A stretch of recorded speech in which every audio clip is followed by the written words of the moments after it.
Hayyee kabajamtootaa fi daawwattoota keenya hadhallee akkuma baratamee gaafii tokko qabadhee gara uummata keenyaatti bahee jira.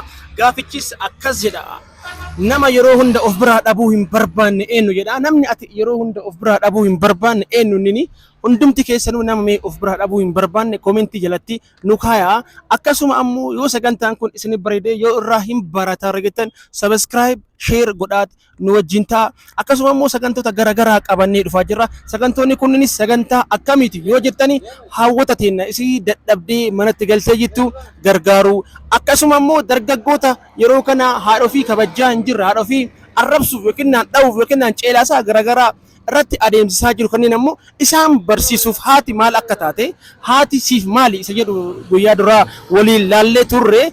Adhammoo namni yeroo hunda of biraa dhabuu hin barbaanne eenyu ka jedhudha. Namni ati yeroo hunda of biraa dhabuu hin barbaanne siif eenyu? Sagantaan keenya kan kana fakkaatudha. Kana boodas kan itti fufu ta'a. Haga dhumaatti nu daawwadha. Haga dhumaa nu waliin ta'a. Guddaa galatooma waan nu daawwataniif ulfaadha. Sagantaa kana garuu subscribe share gochuu hin dagatina ulfaadha.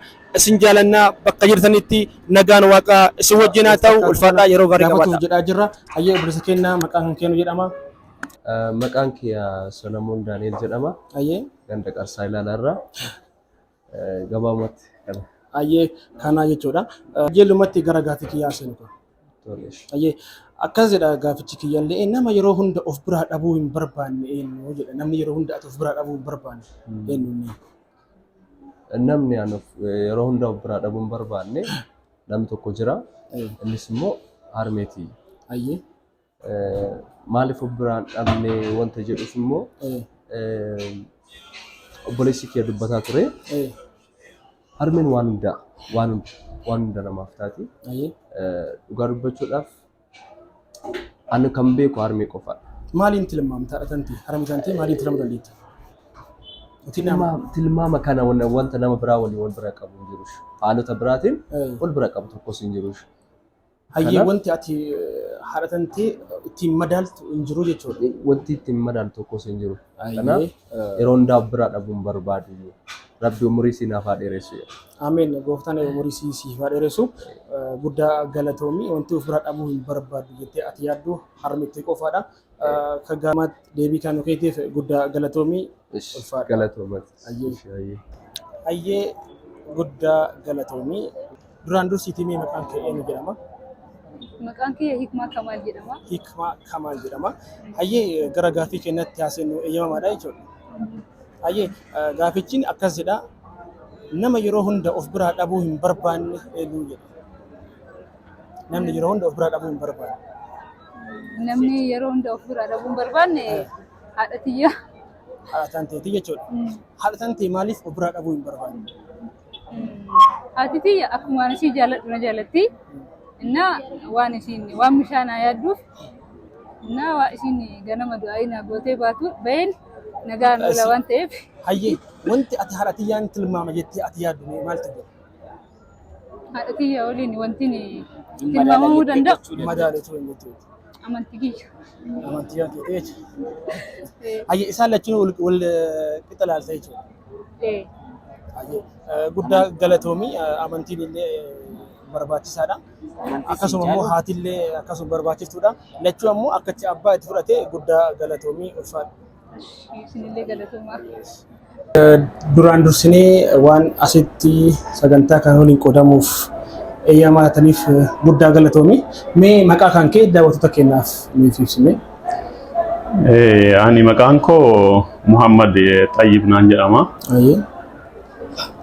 Ganda Turgee Gaalloo irraa. Hayyee hojiin kan kee kan gargaaru kana jechuudha. Hojiin kee mana dabbasaa dalagaa. Akka kana. Mana dabbasaa warra mushurraallee moo? Tajaajila hundaayyuu kenninayyuu. Tajaajila hundaan kennina. Tajaajila hundaan kana jechuudha. Hayyee gabaabumatti gara gaafiyyaatti seena. Gaafiin kiyyallee akkas jedha. Nama yeroo hunda of biraa dhabuu hin barbaanne tokko eenyu jedha? Nama yeroo hunda of biraa dhabuu hin barbaanne. Harmeetu. Harmeetii bira dhabuu hin barbaadu. Harmeetii of biraa dhabuu hin barbaadu. Hayyee harmeentii mee maal fasitaateetti maaliif of bira dhabuu hin barbaanne? Harmeentoo waa baay'inaa taateetti wanti sinnaaf hin taane hin jiru. Dorgommii illee hin qabu. dorgommiin qabu jechuudha. Dorgommiin Wanti qabu. haadhaa dorgommiin qabu jechuudha. Ta'e Hayyee osoo amma fakkeenyaaf dhiiraa dargaggeessi tokko qaama biraa ofitti eelawuun jira. Haadha manaa fuudhuun jira. Yeroo kanatti hoo harmi kan ta'e yeroo ofirra dhabutti akkamitti yaadda? arraa hin ulfaata bicha. Isi yoomillee taanaan eenyuunillee dorgomsiisuu hin danda'u.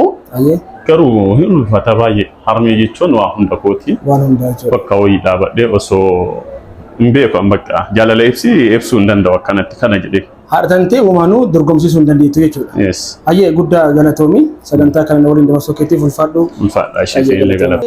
Daawwattootaa fi jaalatamtoota keenya ammoo akkuma duraan baratamee jedhee gaafii tokko qabannee gara uummataatti baanee jirra. Gaafii irraa barannu jedhee waan yaadee fi irraa barannas yoo waan nu gargaare yoo waan sammuu nu bane hayyee obboleessa keenya akka gaafii si gaafannuuf waan nu eeyyamteef guddaa galatoomii. Tole isinillee waan gaafii si gaafadha jettanii eeyyamaa taatanii dhuftaniif baay'ee galatoomaa jechuu barbaada. Hayyee mee maqaan kee eenyu jedhama?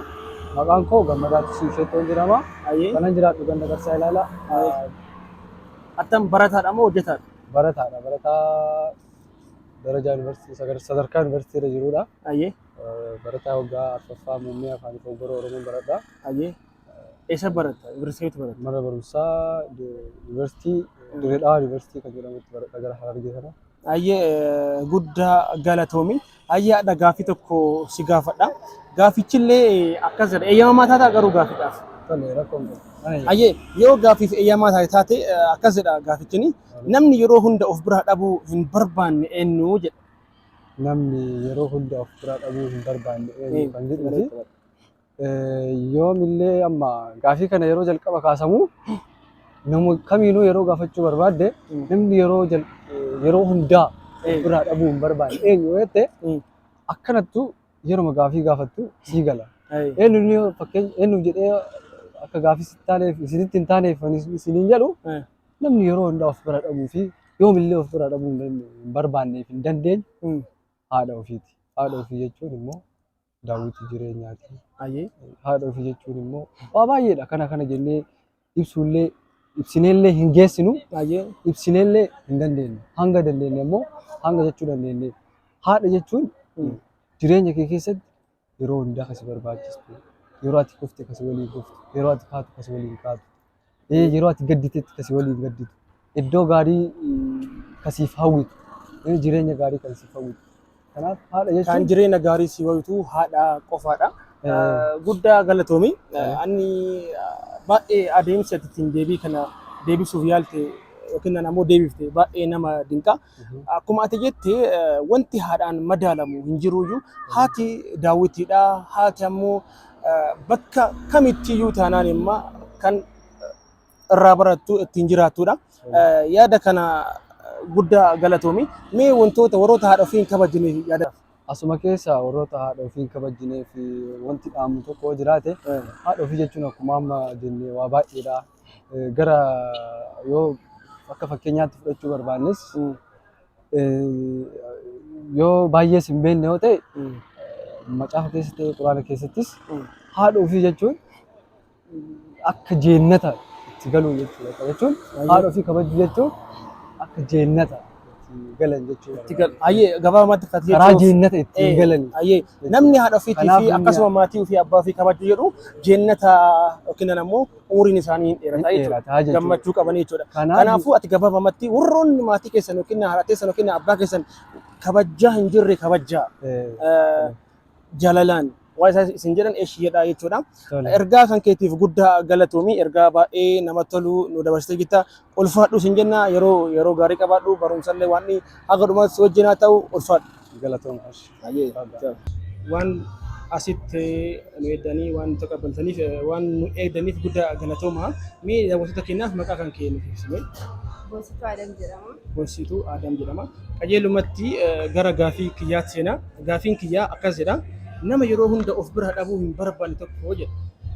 Namni yeroo hunda of bira dhabuu hin barbaanne abbaa kiyyaa Adam jedhama. Abbaa kan bira dhabuu hin dandeettii. Maal waan ta'eef abbaa kee bira dhabuu hin barbaanne? Abbaa kiyyaa waan baay'ee jaalladha. Namni si taru tokko illee hin jiru jechuudha. Eenyu maaliin madaalta? Abbaa kiyyaa wanti itti madaalu hin jiru. Wanti madaaltu hin jiru jechuudha. Aye, guddaa galatoomii ulfaadha. Sodaatiin waa.